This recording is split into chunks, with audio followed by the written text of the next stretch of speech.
Yo mas bro, welcome back to Bojani Mom. Apa kabar kalian semuanya? Hari ini ceritanya saya mau memulai project yang kemarin sudah saya spill di video saya sebelumnya dan juga sudah saya bongkar di Instagram saya. Intinya hari ini saya mau bore up Ninja 2 tak saya dari 150cc menjadi 180cc menggunakan block kit 65mm dari Uma Racing. Ada karburator juga dan ada part-part penunjang lainnya. Nanti akan tak jelaskan satu persatu. Tapi memang nanti sebelum saya pasang blok ini, saya mau bongkar mesin bawah dulu. Kita belah mesin, kita remajakan part bagian bawah. Karena kalau atasnya sudah powerful seperti ini tapi bawahnya nggak sehat, nanti jadinya malah amburadul, brodol semua. Jadi usahakan kalau mesin atasnya sudah powerful, bagian bawah juga harus kalian pastikan dalam kondisi sehat. Oke, nggak usah berlama-lama, saya jelaskan satu persatu part apa saja yang akan tak pasang di project 180cc Uma Racing. Yang pertama, untuk refresh mesin bagian bawah, saya sudah siapkan beberapa part.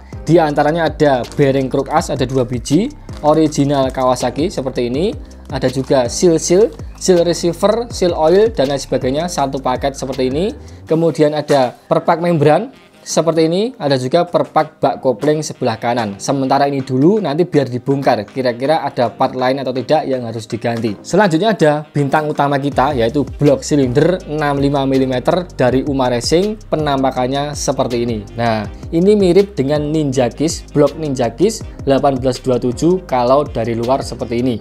Tapi dalamannya berbeda ya. Kalian bisa lihat lubang exhaustnya itu ada 2, ukurannya cukup besar. Dan ada satu tiang di bagian tengah. Ini menganut model butterfly port. Sepertilah penampakannya. Nah, kayak gini ya. Kemudian linernya ini terbuat dari Nikasil alias nikel silikon karbid atau seramik. Jadi sangat cepat melepas panas. Dan memang blok ini tidak ada super caps. Tapi kalian tenang aja. Di putaran bawah dia akan tetap ngisi, akan tetap bertenaga. Kenapa? Karena diameter pistonnya sudah besar. Jadi kalian nggak usah takut ngempos. Tapi juga harus diperhatikan, settingan karbumu harus pas juga. Karena kalian pakai blok apapun, pakai super caps pun, kalau settingan karbunya nggak pas, ya ngempos juga.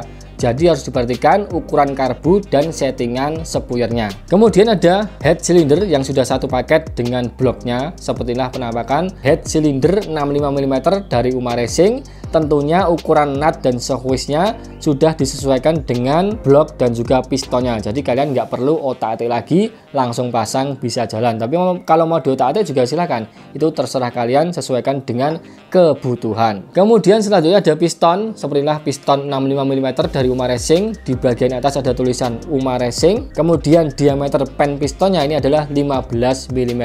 Jadi langsung pasang bisa tanpa ubah apapun. Kemudian juga sudah dilengkapi dengan pen piston seperti ini. Pen piston, kemudian ring piston seperti ini, ring piston. Terus ada baut-baut seperti ini. Nah, baut-baut.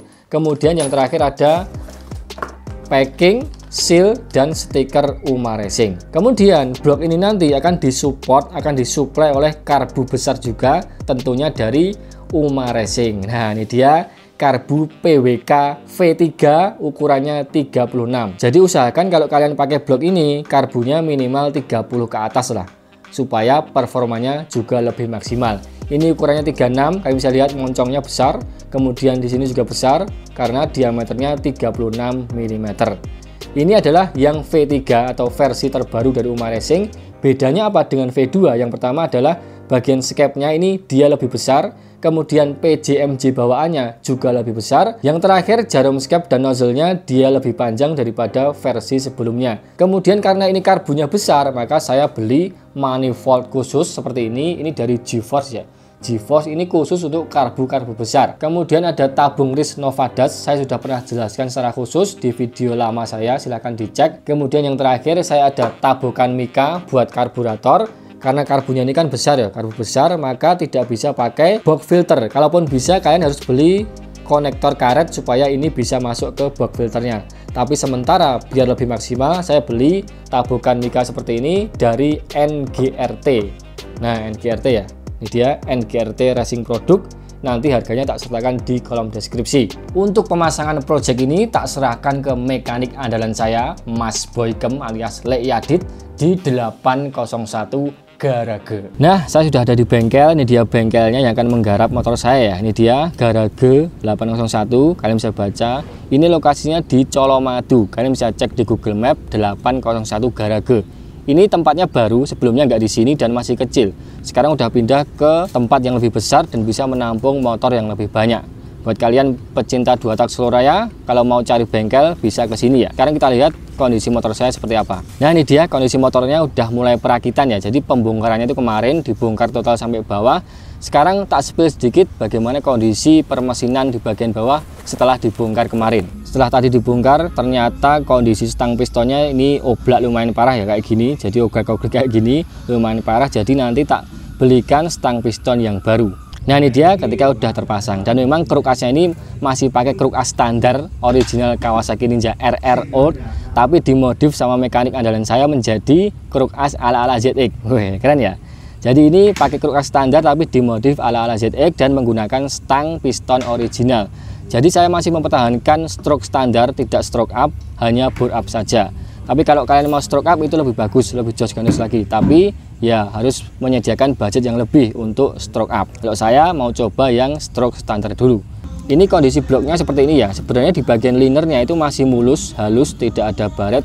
Cuma di bagian atas ini memang dia memutih ya, udah memutih. Dan ini sudah sold out, dibayar oleh teman saya ya. Jadi kalian nggak usah tanya-tanya lagi, ini sudah laku. Sebenarnya di bagian dalam masih mulus, cuma mutih di bagian atasnya.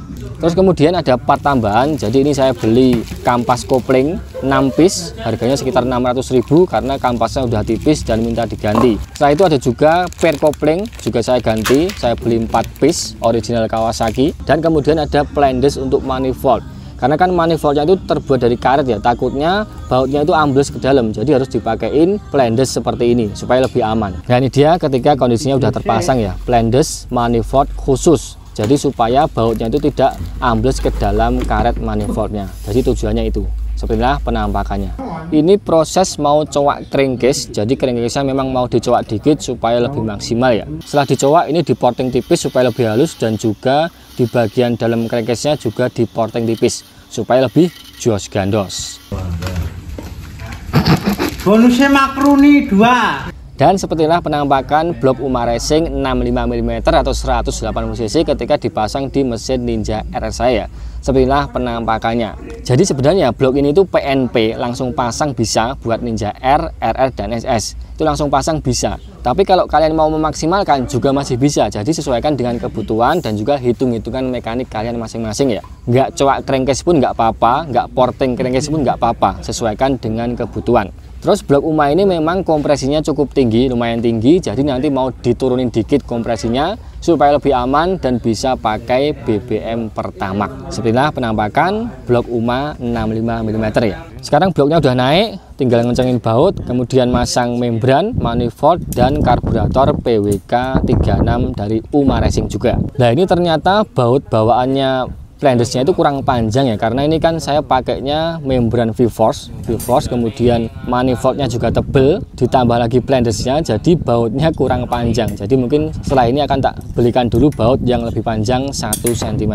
Nah, ini dia bautnya udah saya beli, tinggal pasang aja, karena memang kurang panjang ya, manifoldnya udah tebel, ditambah Plandes, ditambah membrannya yang tebal juga. Setelah terpasang nanti tinggal pasang karburatornya. Sekarang kita pasang tabung grisnya kayak gini, nanti dibiarkan di atas gini ya, jadi tidak ditaruh di samping, cuma dibiarkan di bagian atas karburator. Dan untuk selangnya juga tidak dipotong, sementara gini dulu. Gimana rasanya? Yang jelas lebih bagus daripada tabung gris bawaannya Ninja ya, karena ini dia lebih tebal, lebih besar, jadi sirkulasinya lebih bagus. Sudah saya buktikan sendiri dan banyak juga yang sudah pakai. Sekarang kita pasang karburatornya. Jadi pemasangan karbu ini sama seperti karbu lainnya ya. Jadi PNP tinggal pasang. Tinggal nanti disesuaikan dengan pilot jet dan main jetnya. Ukurannya berapa ya nanti kita setting dulu. Nah, di sini saya pakai knalpot RS1 dengan model leheran Celande, tapi ini maju banget. Jaraknya cuma 2 jari ya, dengan ban deket banget. Ini knalpot besar, bahannya stainless. Perutnya pakai 44, besar banget. Terus kemudian stinkernya 28, silencernya 30 cm. Jadi usahakan ketika bloknya udah besar, knalpotnya juga besar supaya powernya bisa tersalurkan dengan maksimal. Pembuangannya lebih los lah. Jangan sampai bloknya besar, knalpotnya kecil, nanti dia akan tertahan tenaganya, tidak akan keluar maksimal. Setelah ini kita cek sound seperti apa suaranya.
Nah, ini dia motor saya. Kemarin udah dites tipis-tipis oleh mekanik andalan saya kemarin malam.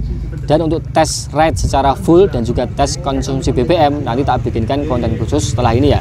Karena ini masih banyak sekali PR-nya. Yang pertama ini kalian bisa lihat di bagian kaliper ini masih standar, kampas juga standar, kemudian selang rem juga masih standar, masih banyak sekali PR-nya. Master rem juga masih standar. Kemudian di bagian kaliper belakang juga masih standar. Intinya pengeremannya masih standar. Jadi memang motor ini masih banyak sekali PR-nya. Kalau di permesinan sih saya kira udah bagus ya. Tinggal PR-PR yang lainnya masih banyak banget. Terus kemudian di bagian gear setnya ini juga masih bawaan pemilik sebelumnya, belum diganti. Setelah ini mau tak ganti dulu supaya lebih ringan karena ini masih pakai gear set 520. Kemudian apalagi yang harus diganti ya? Di bagian shock breaker belakang ini juga mati, jadi ketika dipakai itu jedak-jedak keras sekali, jadi harus diganti dulu. Jadi memang motor ini motor bahannya, jadi masih banyak sekali yang harus diperbaiki. Nah, setelah penampakan karburatornya 36 mm dari Uma Racing yang V3, dan memang kemarin itu settingannya memang masih kering ya. Atasnya memang masih kekeringan karena kenapa? Karena stok main jet di bengkel itu terbatas, kemarin habis dan mentok, jadi tidak bisa naik lagi. Jadi sementara kemarin ya seperti itu, memang atasnya masih kering. Setelah ini mau tak orderin dulu main jet yang lebih besar supaya settingannya lebih basah, lebih aman lah. Penampakan bloknya seperti ini ya. Wes, blok Uma Racing 65 mm, dan ini untuk tiang mekanis Super Gibbs memang dibiarkan kayak gini, nggak dilepas karena supaya nanti ketika misalnya ganti blok standar itu nggak perlu bongkar lagi, tinggal pasang saja. Tapi kalau kalian mau tutup juga nggak apa-apa, sesuaikan dengan kebutuhan kalian aja. Berpak manifold kayak gini pemasangannya, kemudian membrannya pakai V-Force jadi tebel banget, dan karbu PWK 36 dari Uma Racing. Jadi nanti biar disetting lagi ketika pilot jet dan main jetnya udah datang ya, supaya lebih basah lah. Kemarin memang settingannya masih kekeringan. Begitu saudara-saudara. Tak jelaskan lagi mengenai knalpotnya, karena ini bloknya besar, harus pakai knalpot besar juga. Ini pakai layaran Celandai dari RS1 dan jaraknya cuma 2 jari kayak gini, maju banget ya. Jadi memang mepet banget dengan ban kayak gini, Celandai. Kemudian perutnya 44, ini dia tidak nempel dengan rangka, aman banget, jadi suaranya pasti lebih gembrincing. Kemudian stikernya 28, silencernya pakai 30 kayak gini. Ini model yang tipe B, moncongnya kayak gini. Intinya ketika bloknya udah besar, pakailah knalpot yang besar juga supaya powernya tersalurkan dengan maksimal, pembuangannya juga lebih maksimal. Kemudian untuk oli sampingnya juga harus kalian perhatikan. Ini saya pakai Ippon Racing Samurai, jadi minimal kalau pakai blok ini ya usahakan pakai oli yang bagus, minimal ya 100% sintetik. Bisa pakai Ippon Racing Samurai seperti saya ini, atau pakai Ippon Stroke 2R, atau pakai Motul 800 bisa, atau pakai Castrol A747 juga bisa. Silahkan sesuaikan dengan budget saja. Intinya ketika mesinnya udah up, udah bore up, udah tidak standar, pakailah oli samping yang bagus juga supaya mesinnya lebih adem, lebih terjaga, dan tidak mudah ngejim gitu ya. Saran dari saya seperti itu. Oke, mungkin di video kali ini sampai sini dulu. Setelah ini tak buatkan video khusus mengenai tes performa dan juga tes konsumsi BBM-nya seperti apa. Oke, terima kasih sudah menonton. Jangan lupa tonton terus video-video Bojani Mom selanjutnya. Mantap.